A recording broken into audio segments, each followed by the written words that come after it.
Sir gold की बात हो रही है सर, तो एक रिपोर्ट आई है जिसमें कहा गया है कि 3 लाख के पार जाता हुआ दिख सकता है गोल्ड। ये कौन सी रिपोर्ट है सर, ये हम आपसे समझना चाहेंगे। और इसके साथ मैं जोड़ना चाहूँगा कि देखिए सोना और जो शेयर बाजार है सर, आम निवेशक जो है इनको जो है अक्सर एक दूसरे का जो है उल्टा समझते हैं। कोरिलेशन जो रहता है हमेशा उल्टा रहता है। कहा जाता है कि अगर मार्केट चल रहा है तो गोल्ड डाउन होगा, या गोल्ड चल रहा है तो मार्केट डाउन होगा। लेकिन एक रिपोर्ट आई है, मशहूर मार्केट स्ट्रैटेजिस्ट हैं एड यार्डेनी, इन्होंने कहा है कि S&P 500 जो इंडेक्स है, जो अमेरिका का सबसे जो है प्रमुख इंडिकेटर माना जाता है सर, वो और गोल्ड दोनों जो है $10,000 के आसपास जाते हुए दिखेंगे।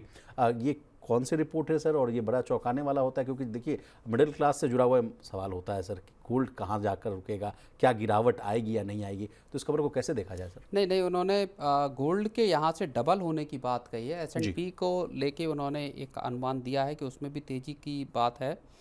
गोल्ड अभी जो $4383 के आसपास चल रहा है इंटरनेशनल मार्केट में, आज भी तेज़ी अच्छी रही है। इसको वो ये कह रहे हैं कि अगले कुछ टाइम में ये पहुंच के $10,000 को पार कर सकता है गोल्ड को लेके। तो ये अब से इस अगर 4500 अगर आप डॉलर को भी मान लें, $4500 का भी अगर अभी के रेट को अगर आप देख लें, जो कि अभी है नहीं, 4383 के आसपास है या 4400 का रेट है, उससे अगर $10,000 को अगर आप देखेंगे तो ये डबल से भी ज़्यादा गोल्ड होता हुआ दिखाई दे रहा है। इसका मतलब ये बताता है कि ग्लोबल लेवल पर गोल्ड की सप्लाई और गोल्ड की डिमांड का जो मिसमैच है वो दरअसल बढ़ने वाला है। डिमांड बहुत हाई रहने वाली है, जो कि गोल्ड की कीमतों को $10,000 पे पहुंचा सकती है। और अगर इसको ट्रांसलेट आप करेंगे रुपए के हिसाब से, तो आप अंदाज़ा लगाइए कि सोना कहाँ पहुंचने वाला है। क्या यही हाल सर? और हम पिछले साल इस बात को लेके उहापोह में थे या बार बार सवाल कर रहे थे कि कब गोल्ड 1 लाख रुपए को पार करेगा, लखटकिया कब बनेगा, लखटकिया कब बनेगा, इसको लेके बार बार खबरें कर रहे थे, जानकार बता रहे थे। और अब आप समझिए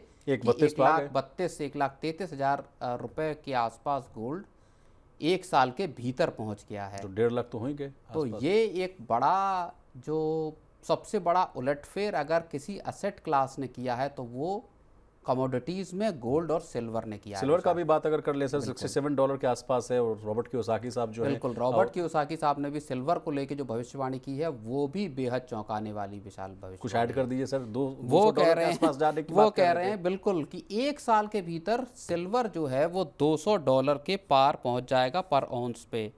अभी जो है 69 के आसपास है, और 2024 में $20 के आसपास सिल्वर थी। $20 से $70 पे पहुंच गई सिल्वर 1 साल में, 20 मतलब 3 गुने से भी ऊपर। और अब वो कह रहे हैं कि 2024 से 2026 में 10 गुना बढ़ जाएगा दाम, $20 से $200। तो अब आप लगाइए कि सिल्वर का जो, और वो ये भी कह रहे हैं कि जो लोग अमेरिका में US फेड जिस तरह का फैसला ले रहा है, जिस तरह का रेट कट का फैसला लिया है, उससे अंदाज़ा ये लग रहा है कि आने वाले वक्त में क्वांटिटेटिव ईजिंग का माहौल तैयार होने वाला है। इसका मतलब, और वो ये बार बार बात कहते हैं कि इसका मतलब ये है कि अमेरिका अब बड़े पैमाने पर करेंसी छापने की ओर बढ़ रहा है। नकली नोट उसको वो कहते हैं, नकली करेंसी, नकली जाली नोट जो वो तो ये भी आरोप लगाते रहते हैं कि अपनी इकोनॉमी को सर्वाइव करने के लिए वो लगातार वो नोट छाप नहीं, तो बात वो सही है, उसमें भी कोई, क्योंकि अमेरिका के अगर आप कर्ज को देख लीजिए 38 ट्रिलियन इकोनॉमी, $30 ट्रिलियन के आसपास, तो उस हिसाब से अगर आप देखिए तो वो कर्ज है क्या, वो कर्ज बॉन्ड के तौर पे अमेरिका का है, डॉलर के तौर पे है, प्रिंट कर रहा है डॉलर और दुनिया भर को वो बांट रहा है। एनीवेज, तो वो जो बात ये कह रहे हैं कि जो अमेरिका जिस तरह से करेंसी छापेगा उसका असर फिर पूरे मार्केट्स पे दिखाई देगा, जहां मार्केट्स और बाकी जो ये असेट्स हैं ये कोलैप्स करेंगे। और अंत में कौन बचेंगे? अंत में गोल्ड, सिल्वर और क्रिप्टो बचेगा। तो अगर मैंने भी, उन्होंने कहा है कि मैंने भी खरीदा है सिल्वर, और आप भी मौका मत चूकिए, सिल्वर खरीद लीजिए, यही आपको आगे चलकर बचाने वाले गोल्ड, सिल्वर और क्रिप्टो जी। तो ये एक बहुत बड़ी भविष्यवाणी या बहुत बड़ा एक खतरा बाकी के एसेट क्लास को लेके है, चाहे आपकी स्टॉक मार्केट हो या बॉन्ड्स और लेकिन इस सर तरह एक की। चिंता की बात मैंने देखा पर्सनली देखा कि जो सिल्वर की जब बात हुई, एप्रिसिएशन भी देखा हमने, तो सप्लाई साइड पे लेकर जो है सप्लाई शॉर्टेज को लेकर भी हम लोगों ने बातें देखी। एक्चुअल प्राइस वर्सेस जो एनएवी की जो प्राइस थी उसमें हम लोगों ने बहुत अंतर देखा। तो क्या वो भी चिंता अभी भी जारी रहेगी, आगे भी जारी रहेगी या नहीं, नहीं? सिल्वर की इंडस्ट्रियल डिमांड जिस तरह से बन रही है और इंडस्ट्रियल डिमांड के साथ अब इन्वेस्टमेंट की जो डिमांड आ रही है, सपोज कीजिए कि सिल्वर के जो ईटीएफ हैं वहाँ इनफ्लो लगातार रिकॉर्ड की तरफ बढ़ रहे हैं। गोल्ड ईटीएफ में भी बढ़ रहे हैं, लेकिन सिल्वर ईटीएफ में भी बढ़ रहे हैं।